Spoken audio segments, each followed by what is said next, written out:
Amém? Sim. Quem ama Jesus aí? Sim. Que bom, temos alguns amantes de Jesus. Olha que beleza. Que bonito vocês sentados no chão, né? Legal, eu queria ter isso na igreja também. Pode nas cadeiras lá.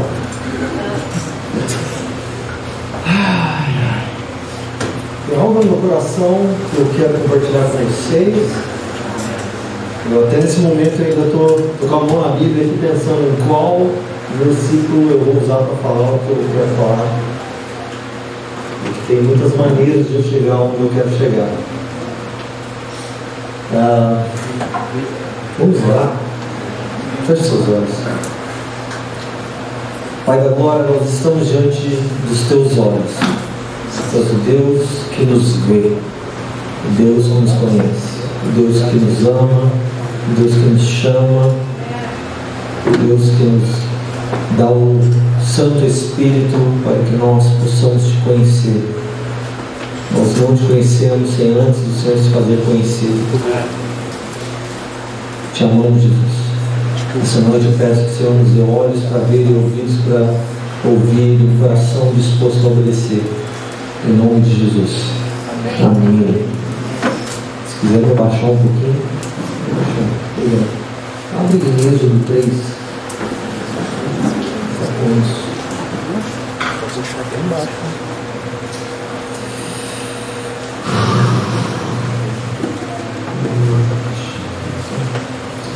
Êxodo 3.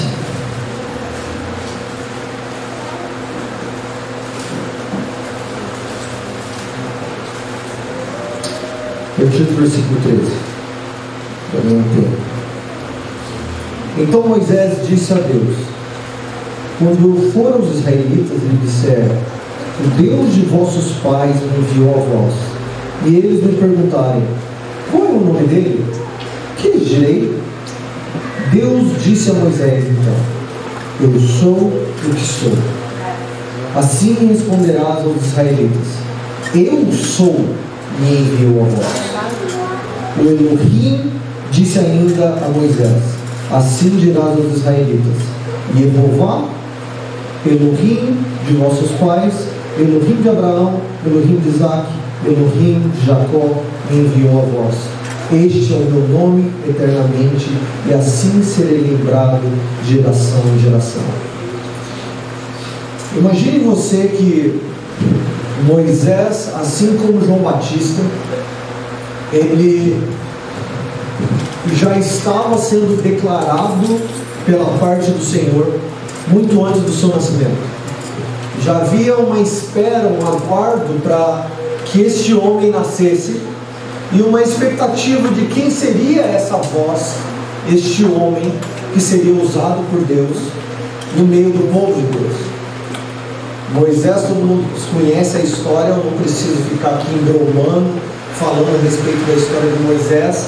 Depois de 40 anos, Moisés meio que mete o louco e mata um egípcio e tem que fugir, foge para Midian.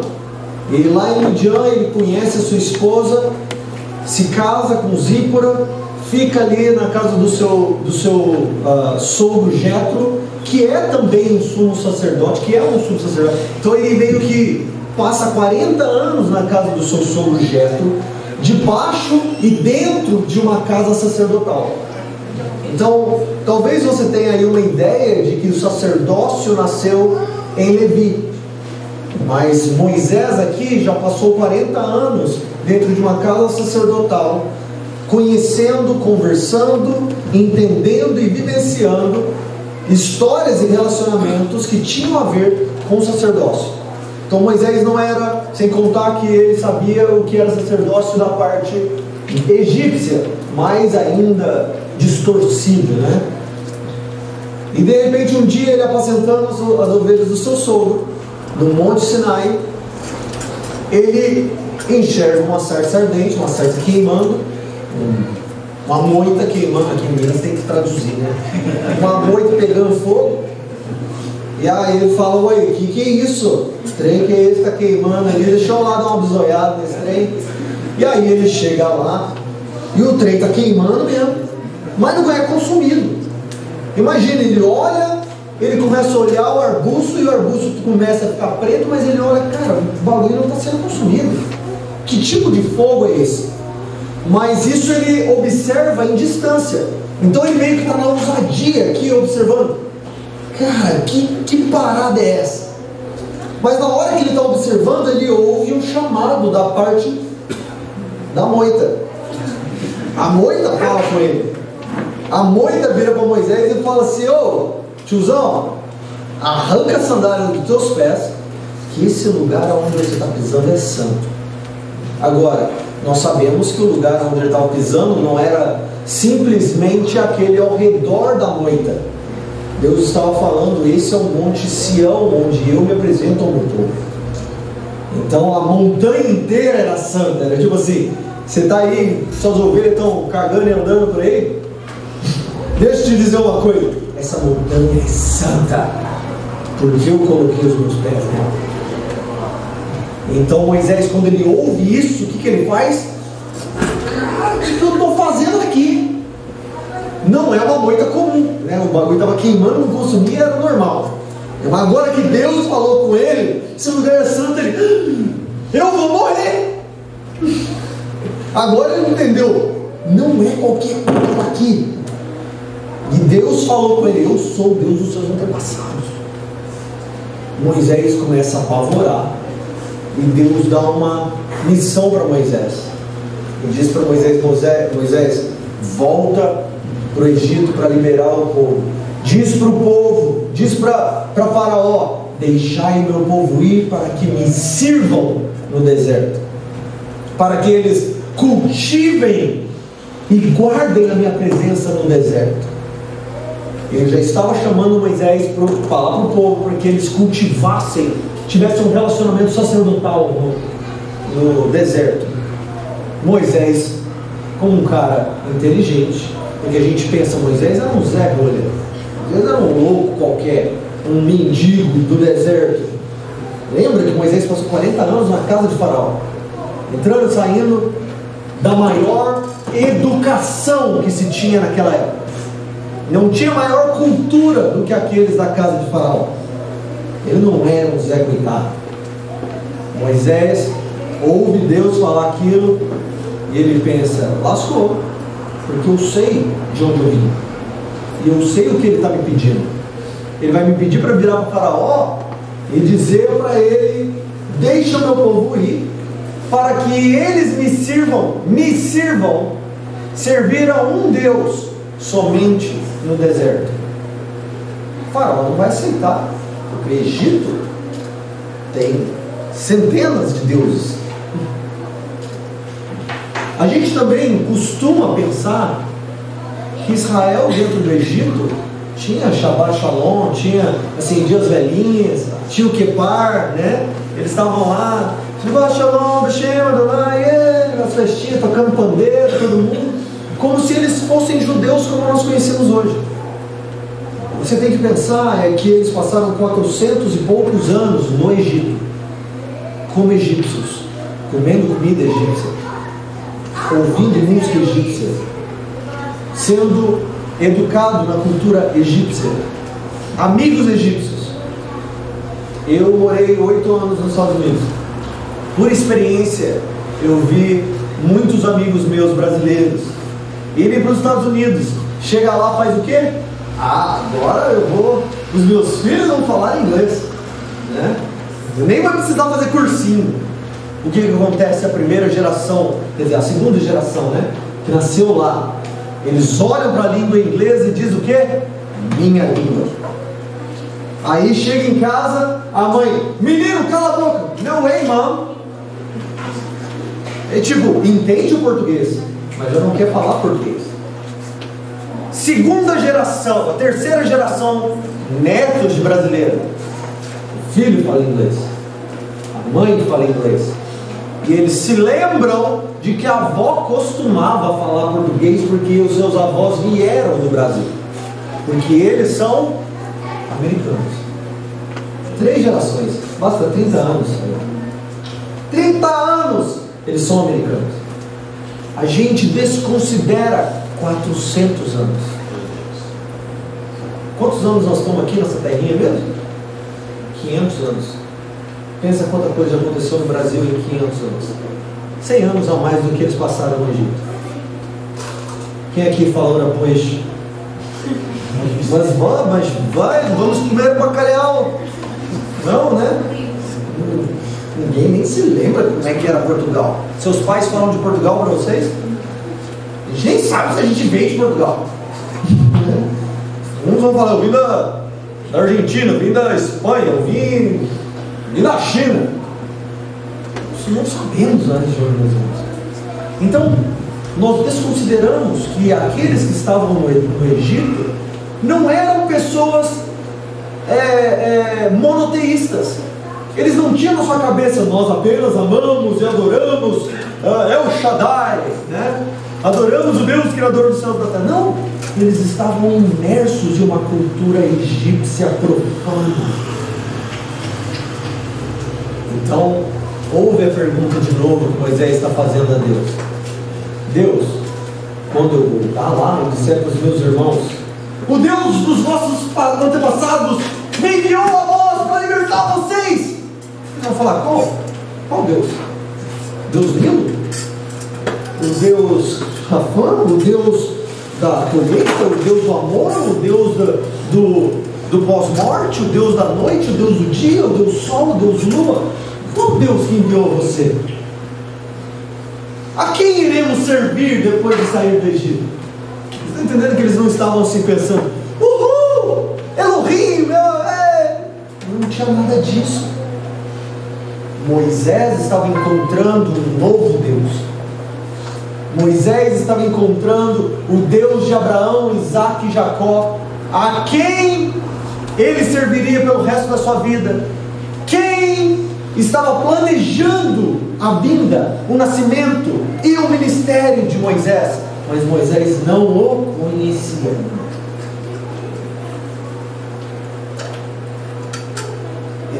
E Moisés pergunta, quando eles me perguntarem isso, o que eu vou dizer? E Deus diz para Moisés, Hayá, quer dizer, eu serei o que eu serei.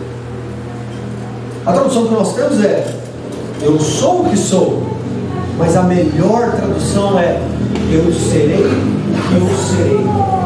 A ideia teológica por trás dessa Hayá é, à medida que nós vamos caminhando, você irá me conhecendo, enquanto eu me revelo a você.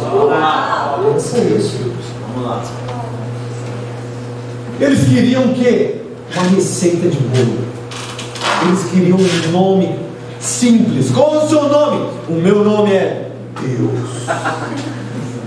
Né? O resto é o resto, mas eu sirvo a Deus. Nós falamos isso. Quem você serve? Eu sou servo de Deus. Né? Moisés ouve, Deus vira para Moisés e diz, Moisés, é o seguinte, eu sou o que sou, eu serei o que eu serei. A verdade, Moisés, que eu sou o verbo to be. É basicamente isso, porque se você vê, é exatamente esse contexto que João usa para começar o seu livro. Quem se lembra do começo de João? O verbo, esse verbo logos é exatamente isso, é o verbo ser, é o verbo to be, é o verbo. Não me dê um adjetivo, não me dê um pronome, não me dê qualquer coisa. Eu simplesmente sou a fonte de existência, a fonte de tempo, a fonte de espaço. Nada é além de mim existe, nada fora de mim existe. Você não pode me controlar, ninguém pode me advogar, ninguém me dá conselho, ninguém me dá auxílio. Eu sou totalmente independente, por isso que eu falo acontece, porque tudo que acontece depende de mim para acontecer. Imagina Moisés pensando nisso com Deus ali agora, tete a tete. Esse Deus é diferente mesmo. Só que agora penso que eu quero trazer nesse contexto de Hayá, é de que muitas vezes nós temos a ideia de um Deus fixo, um Deus sólido, um Deus que simplesmente se colocou fixo no cantinho da sala, e é só aquilo. E a verdade é de que nós servimos a um Deus, entenda o que eu vou dizer aqui nesse contexto, nós servimos a um Deus que está sempre em movimento. Nós servimos a um Deus que não obedece às nossas necessidades. Ele não está pensando como nós estamos pensando, tentando ser moldado à nossa cultura brasileira, aos nossos quereres, aos nossos sonhos, às nossas orações. Tem crente que acha que pode comprar Deus com oração. E se Deus não obedece ele, o que faz? Faz greve de fome. Chama de jejum. Mas a verdade é greve de fome. Eu vou jejuar até Deus me dar o que eu quero. 40 dias de jejum. E ainda tem a propina, que a gente chama de oferta de sacrifício. E a verdade é de que Deus está aqui. Vamos caminhando que já você vai me entender. Vamos caminhando que já você vai chorar um pouco. Vamos caminhando que você vai descobrir que eu não posso ser comprado, eu não posso ser manipulado, eu não posso ser controlado. Você não dita o que eu faço, para onde eu vou, ou quem eu coloco no poder. Eu faço o que eu faço, porque eu sou o que eu sou. E você? É obra de minhas mãos. Esse Deus, então, um Deus que está sempre em movimento, ele faz uma aliança com o povo. Essa ideia de Deus em movimento, com o povo em movimento, ela me fascina. Porque de Gênesis a Apocalipse você vai ver que tanto Adão quanto os patriarcas, Abraão, Isaac, Jacó, Noé, você vai ver Enoque, você vai ver todos os patriarcas, todos os homens de Deus. A vida deles com Deus era não ficar parado. Deus está se movimentando, por isso eu também estou. Deus está em movimento, por isso eu também estou. Deus está fazendo algo e por isso eu também não posso ficar parado. Deus está falando e por isso eu estou ouvindo. Deus está fazendo e por isso eu estou observando, por isso eu estou desejando, por isso eu quero participar. Deus faz uma aliança com o povo. Eu gosto de dizer que Deus é exclusivo no sentido de que Ele faz uma aliança apenas com aqueles que creem. Mas Ele é inclusivo quando Ele diz que é para todos os que creem. Okay? Então todos podem entrar. Todos quem? Apenas aqueles que creem. Isso é massa, cara. Pensou? Porque Deus amou o mundo de tal maneira que deu sua vida para que todos, o seu vizinho, você, aquela pessoa que você acha que é um capeta na terra, todos, quer dizer que todos podem ser salvos? Não. Mas você disse todos, sim, todos apenas aqueles que creem. Todos os que creem. O mundo todo pode crer, mas o mundo todo crê? Não, apenas alguns creem. Esses que creem são aqueles que começam a se movimentar e a seguir o movimento do Deus. O que Deus está fazendo? Para onde Ele está indo? O que Ele está falando? Pensa nisso. O primeiro movimento de Deus com o povo dele é: come um cordeiro, passa sangue na porta, mas saiba, essa porta não vai ser mais a sua casa. A última noite que você vai passar nela, o anjo da morte vai passar por ela. Vai passar na frente dela, ó, tem sangue aí, vamos para a próxima. E já come de cinto amarrado, cinto afivelado e sapato no pé, porque a partir de agora vocês não ficam fixos num lugar só, porque a sua vida é minha, e para onde eu vou, vocês irão. O que eu estiver fazendo, vocês estarão fazendo. O povo sai do Egito. Estamos livres! Mar Vermelho. Ai, que dor no coração.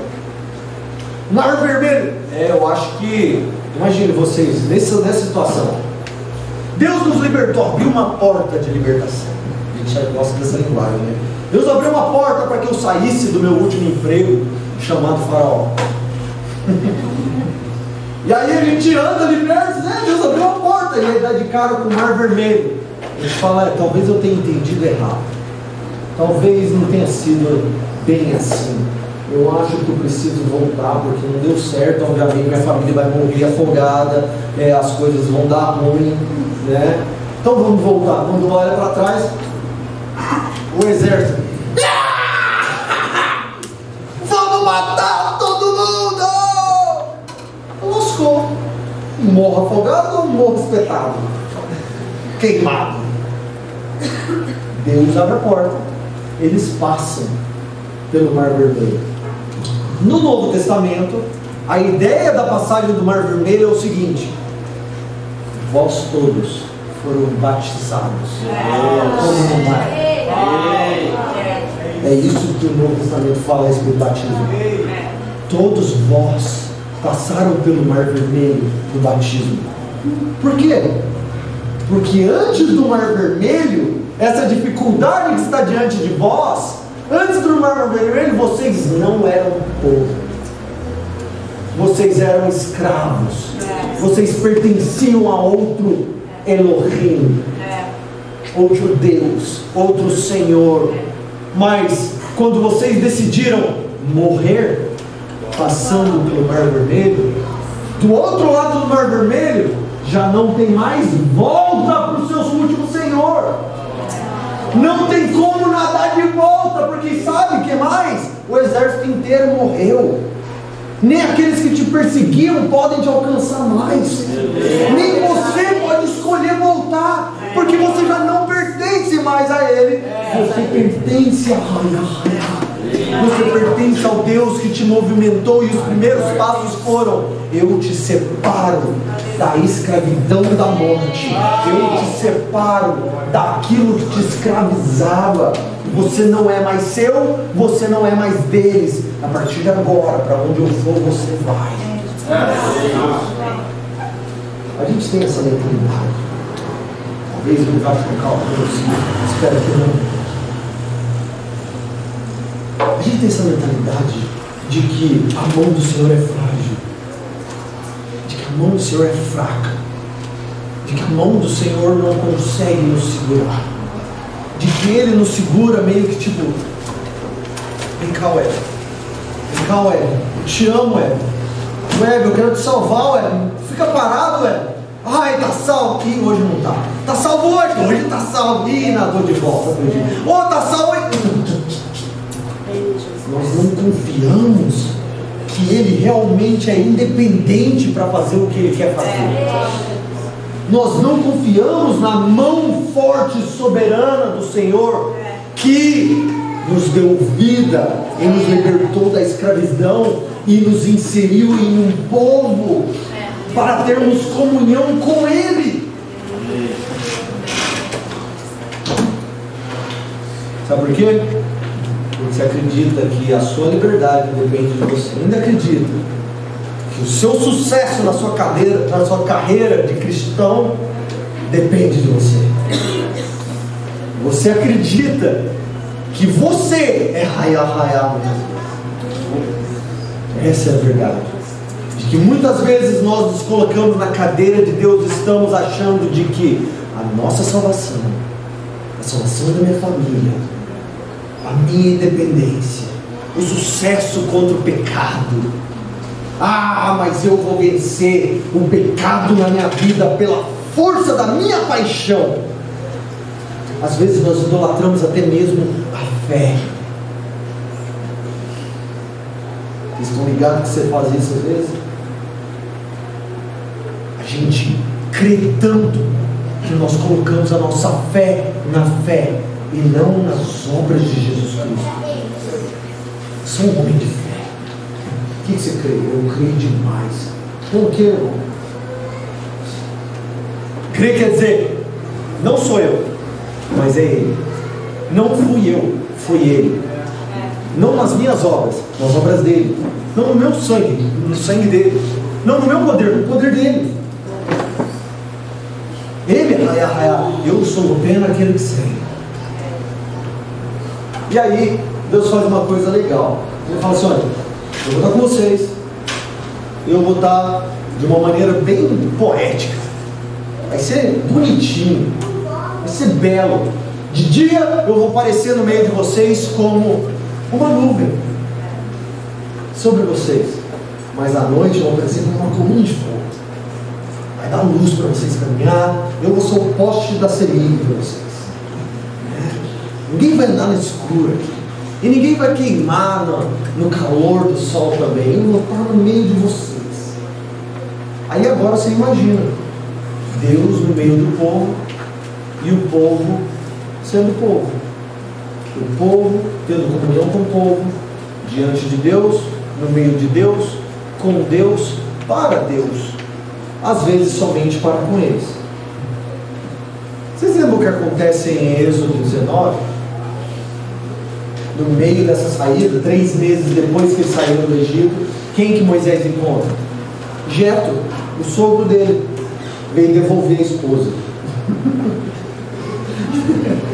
Moisés foi libertar o povo e falou: sogro, cuida da minha esposa aí, cuida dos meus 2 filhos, que vai ser difícil, não sei se eu vou voltar. Jetro ouve: ó, Moisés libertou o povo. E tá louco, vou levar essa mulher embora logo. Esses filhos não são meus, e quem tem filho barbado, quem tem filho de bigode é mandigo. Quem sabe que é mandigo? Aqui é paulista. E aí, vamos lá pegar a mulher, né? Pegar a Zípora. Moisés fala assim: eu vou mostrar para o meu sogro o tanto que essa comunhão, essa comunidade é incrível. E aí Jetro fala assim: esse trem vai dar errado, você vai morrer, esse povo vai morrer. Jetro, sacerdote, veiaco, falou assim: Moisés, esse negócio de você representar o povo está errado. Esse negócio de ter um homem diante de Deus, um homem diante do povo, está errado. Você não é Messias. Você não é Deus.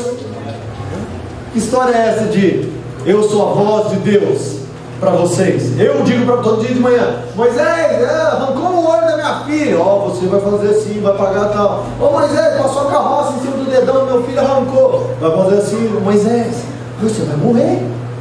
Eles vão morrer. Faz o seguinte, Êxodo 18 para 19: Moisés, suba diante de Deus, apresente o povo a Deus, para que Deus diga para você como vocês deveriam viver. Por quê? Porque vocês não são mais egípcios. Vocês não estão servindo o faraó nem os deuses do Egito. A constituição do Egito ficou para trás, Moisés. Vocês não podem dizer somos povo de Deus se vocês ainda continuam vivendo como egípcios. Leva para Deus e fala: Deus, como é que nós vamos viver? Abre lá em Êxodo 19.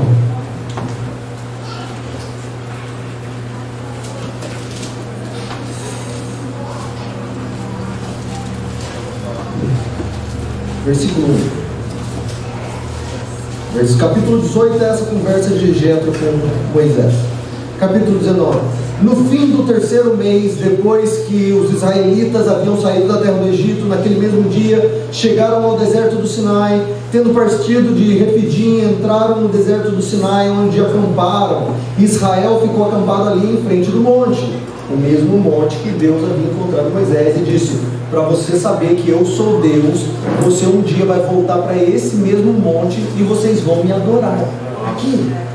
Então eles chegaram no monte finalmente. Moisés então subiu até Deus. A primeira vez que Moisés subiu um monte para falar com Deus é esse momento. Moisés subiu até Deus, e o Senhor o chamou do monte, dizendo: Moisés, assim falarás à casa de Jacó e anunciarás aos israelitas: viste o que fiz aos egípcios, e como carreguei vocês sobre asas de águias e vos trouxe a mim.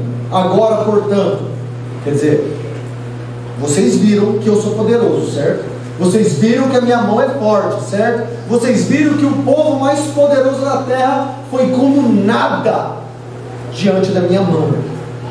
Agora eu vou dizer para vocês o que eu quero, o que eu espero de vocês. É o seguinte: se ouvirdes atentamente a minha voz, se guardardes a minha aliança, vocês serão para mim uma propriedade exclusiva dentro de todos os povos, porque toda a terra é minha. Mas vós serei para mim um reino de sacerdotes e nação santa. Essas são as palavras que falarás aos israelitas. Você leu aí 10 mandamentos? 300 e tantas leis? Porque a primeira vez que Deus falou a Moisés, quando Moisés perguntou como é que nós devemos viver, a primeira coisa que Deus queria que o povo entendesse é: vocês todos serão como um diante de mim. Eu vou falar, todos devem ouvir, e o que eu falar, todos devem obedecer. Não ele, todos serão para mim uma nação de sacerdotes. Ele não disse: eu quero que vocês tenham uma tribo de sacerdotes. Ele disse: eu quero que todos, Benjamim, Judá, Levi, Ruben, Naphtali, todos sejam, até mesmo aqueles egípcios que vieram junto com a viagem, todos vão ser para mim uma nação sacerdotal. Todos vão se apresentar diante de mim, todos vão atentar à minha voz, todos vão cumprir os meus mandamentos, tudo que eu disser vocês vão fazer. Amém? Então tá bom, daqui 3 dias eu vou aparecer visivelmente diante de vocês. Resumindo a história, 3 dias Deus aparece, relâmpagos, trovões, fumaça, trombetas, vozes. A coisa mais medonha que Israel viu em toda a história deles foi Deus no topo de uma montanha, pegando fogo. A gente não imagina a realidade nessa cena. Nós achamos que Deus simplesmente veio assim, bonitinho, e o povo...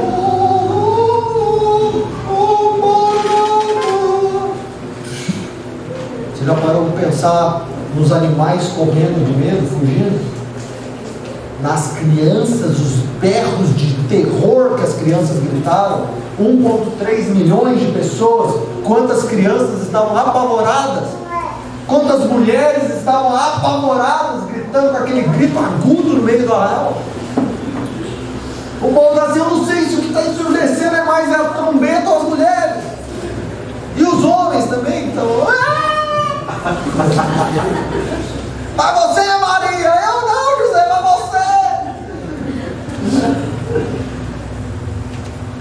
Mas a realidade de quando Deus apareceu, quando Raiá disse assim: então vamos ver se vocês realmente querem me conhecer. Vamos ver se vocês estão dispostos a viverem totalmente para mim como vocês dizem que vocês estão dispostos. O que o povo disse? A gente estava brincando. Não era bem assim. A gente até queria servir um Deus, mas isso aí é coisa demais para nós. Eu acho que é melhor nós servirmos a comunidade.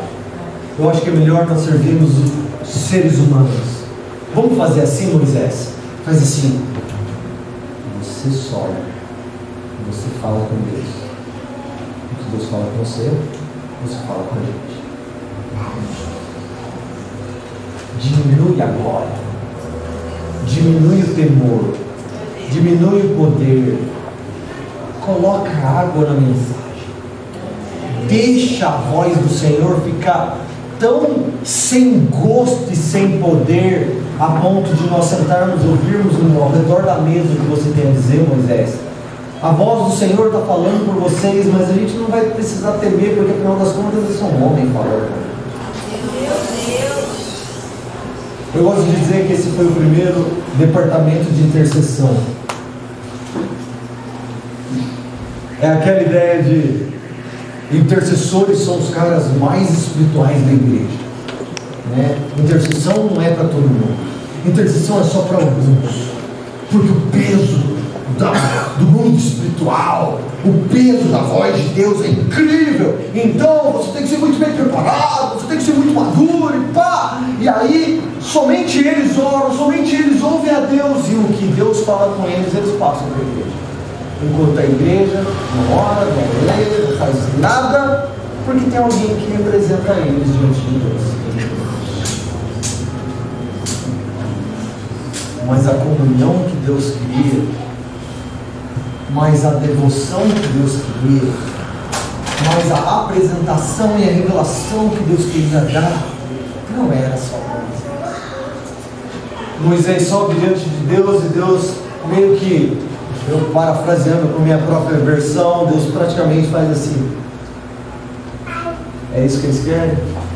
Então beleza, se eles querem viver dessa maneira, vamos começar. Regra número 1: não adorará qualquer outro Deus além de mim. Regra número 2: não farás imagens de escultura. Regra número 3, regra número 200, regra número 300. Porque se é regulamento que eles querem e não relacionamento, eu dou para vocês.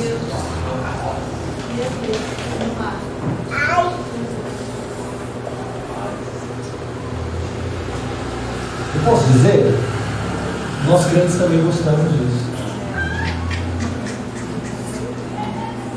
Nós queremos grade. Nós queremos regulamento, nós queremos me dar uma lista do que é pecado e do que não é, para eu poder curtir a minha vida sem ser julgado como pecador. Não é isso que a gente quer? Todo mundo queria isso. Deus abre a jaula e fala assim: você é livre em Cristo Jesus. O que a gente faz? Então não tem lista. Então eu vou fazer o que é bom e o que é ruim também, porque eu sou livre.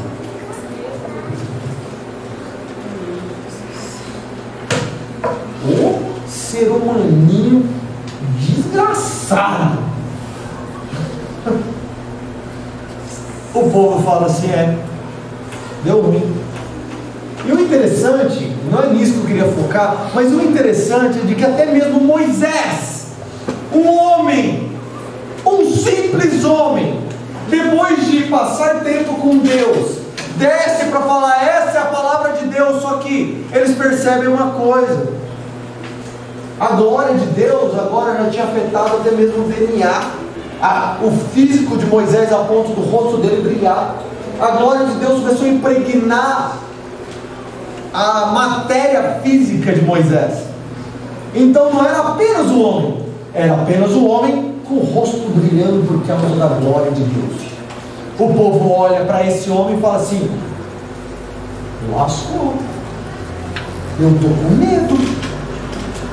Moisés, coloca um véuzinho no céu, coloca água na mensagem, diminui a glória, diminui o temor, diminui o terror, diminui a santidade, porque o que você está apresentando ainda causa temor, ainda faz com que eu fique desconfortável. Moisés, nós não queremos isso. Diminui.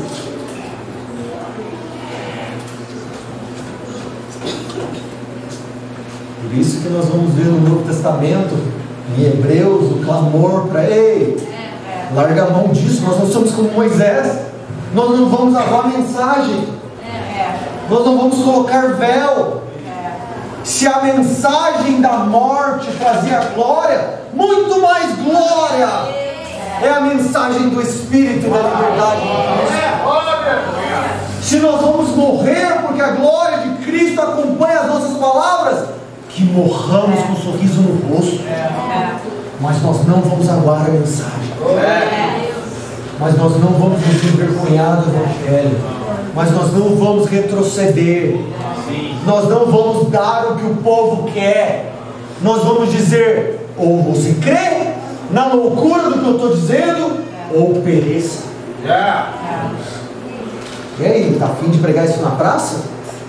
Arrependei-vos, ou seja julgado pelo fogo de Deus. Se Moisés falasse isso, o povo apedrejava ele. Quantas vezes nós vimos o povo caminhando pelo deserto e construindo uma ideia de que o povo é o prêmio, o povo é o importante, a nossa comunhão é que é importante. E Deus? Deus está lá. Deus está na lei, Deus está na Bíblia, Deus está nas nossas ações. Você já parou para pensar que o motivo de Deus dar leis para o povo era simplesmente para dizer assim: se eu vou com vocês, eu sou Deus Santo, eu não posso estar no meio de um povo corrupto, um povo impuro. Se eu vou com vocês, é preciso que vocês estejam puros, porque senão a minha santidade vai matar todo mundo no meio do povo. E foi o que aconteceu várias vezes.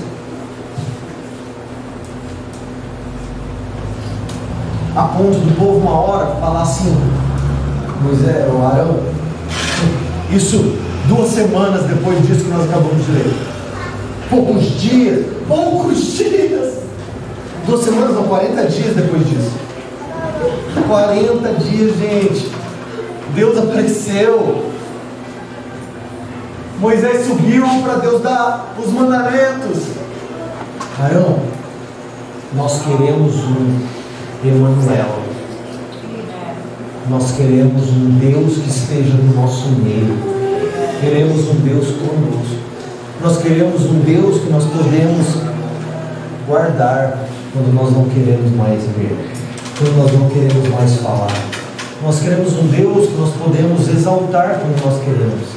Um Deus a quem podemos ofertar e ver a reação dele. Olha, ele não fez nada.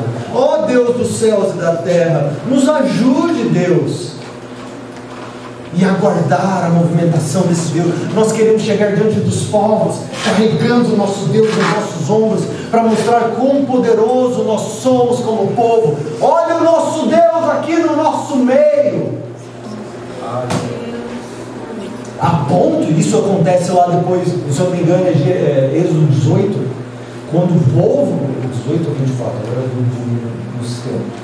Quando o povo fala isso, faz isso, e Arão, ele, olha a cara de pau, ele lapida com um cinzel, ele dá forma a um bezerro de ouro, ele dá forma, e ele vira e fala assim: eis aqui o vosso Deus que vos tirou do Egito.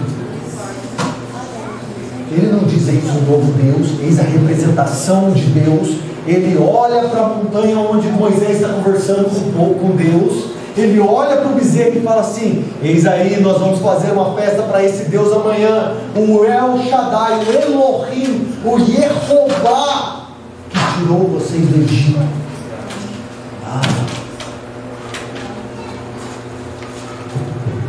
Às vezes nós achamos que a salvação, que a redenção, que o fato de nós carregarmos o nome de Deus na nossa testa, por sermos povo, isso é suficiente como sendo automaticamente representação de relacionamento com Deus. Às vezes nós esquecemos que é a santidade do Senhor no nosso meio que nos causa viver o diferente, a ponto de negarmos a nós mesmos, já que foi Ele quem nos tirou do Egito, e nós vivemos para Ele.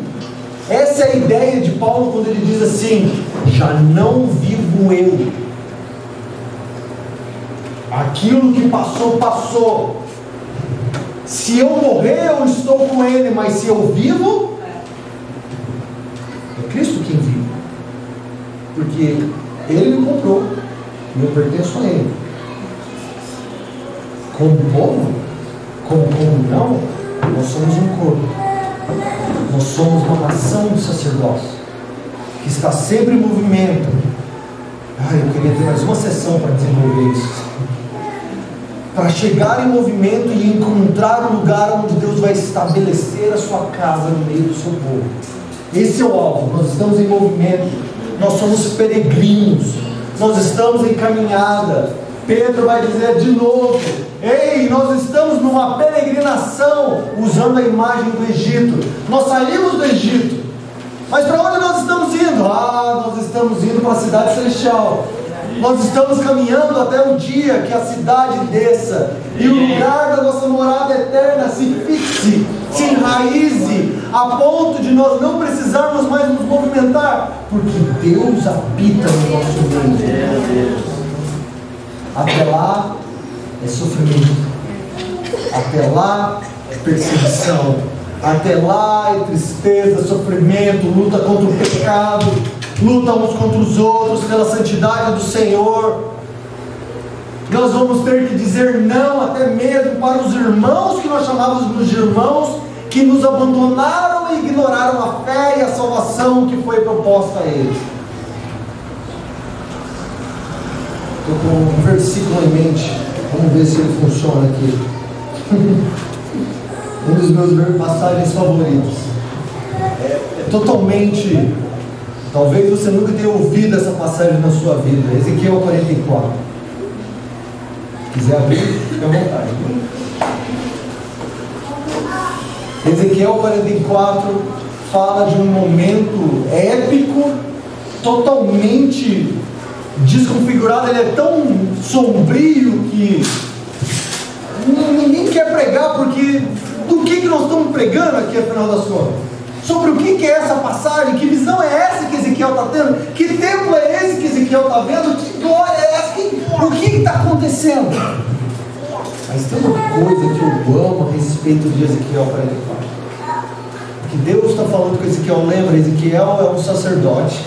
Ezequiel é alguém que foi levado de Israel, de Judá para a Babilônia, no exílio, e ele está lá agora com um povo que está se corrompendo, e Deus dá uma visão para ele de um novo templo. Ele está no exílio, ele sabe que o templo de Judá, de Jerusalém, foi destruído, e Deus mostra para ele: esquece aquele templo lá, deixa eu dizer, vai ser algo melhor, vai ter algo maior, vai ter algo glorioso. Mas no meio disso ele fala um versículo que eu amo, só para você entender. Ele diz assim, um versículo, ele começa a falar a respeito das coisas erradas que Israel fez, das coisas imundas que eles trouxeram para o sacerdócio, que eles começaram a tirar levitas e colocar pessoas incircuncisas de coração, incircuncisas de corpo, e eles não amam ao Senhor, mas estão fazendo sacerdócio, eles fingem que são santos, mas não são. E aí no meio disso tudo ele vem no versículo 15 e ele fala assim: mas os sacerdotes levitas, os filhos de Zadok, aqueles que guardaram as normas a respeito do meu santuário, mesmo quando todos os israelitas se desviaram de mim. Eu penso, os caras, eu amo, para começar, eu amo que Zadok significa justiça, retidão. Os filhos da retidão, os filhos de justiça, que permaneceram firmes e disseram: vocês todos podem não servir ou seguir ao Senhor, mas eu e a minha casa vamos. E nós vamos ser obedientes ao Senhor. Nós continuaremos a conhecer o Senhor. Nós continuaremos a obedecer o Senhor, mesmo que nos custe tudo. Mesmo que vocês não sejam mais povo como nós somos povo. Mesmo que nós não sejamos chamados como seus amigos, como seus familiares, nós seguiremos raiá. E aí Deus fala assim: esses que não se desviaram, esses que permaneceram, eles se achegarão a mim para me servir. Eles estarão diante de mim para oferecer a gordura e o sangue, diz o Senhor. Eles entrarão no meu santuário e se achegarão à minha mesa para me servir e cumprirão as minhas normas. Versículo 23. Eles ensinarão o meu povo a distinguir entre o santo e o profano, e farão discernir entre o impuro e o puro. No meio disso tudo, nas promessas, sabe o que tem? Eles vão me oferecer comida na minha mesa, mas melhor ainda, eles vão participar do meu churrasco. Se tem uma promessa boa na Bíblia, é essa. Só que o da hora é que os filhos de Zadok já não viviam mais nessa época. Era cara do passado. Eu tinha um livro. Deus falou para Ezequiel, profeta, o seguinte: tem algo no meu coração, tem algo que ficou escrito no quadro branco do céu.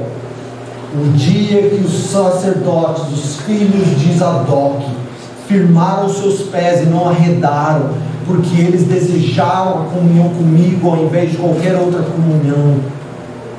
Minha promessa para eles é o seguinte: pela eternidade na minha casa, eles vão comer do meu churrasco. É literalmente o que ele diz: eles vão comer do sacrifício ofertado, de carnes gordurosas. Aleluia! Picanha suculenta, hambúrguer artesanal, cheira, bala, cheira. Estou sentindo? Dá até vontade de permanecer? Os caras agora falam de churrasco. Aleluia! Glória! Vamos lá, Senhor! Usa minha vida a mim, Senhor! O cerne de tudo que eu estou falando é o seguinte: Pedro vai nos considerar, vai levar à memória tudo que eu acabei de dizer. Ele vai dizer o seguinte, nas palavras de Pedro. Ele vai começar falando a respeito da salvação, da herança, de que não foi para vocês, mas Deus prometeu que isso iria acontecer. Deus foi bom, que Ele fez o que Ele fez para nos salvar. No versículo 9 do capítulo 2, Ele vai dizer o seguinte: mas vós sois a geração eleita, vocês são o sacerdócio real, vocês são a nação santa, vocês são um povo, propriedade exclusiva de Deus. Para quê? Para anunciar-lhes as grandezas daquele que vos chamou das trevas para a sua maravilhosa luz. Olha o versículo 10. Antigamente, vocês não eram povo. Agora, vocês são povo de Deus.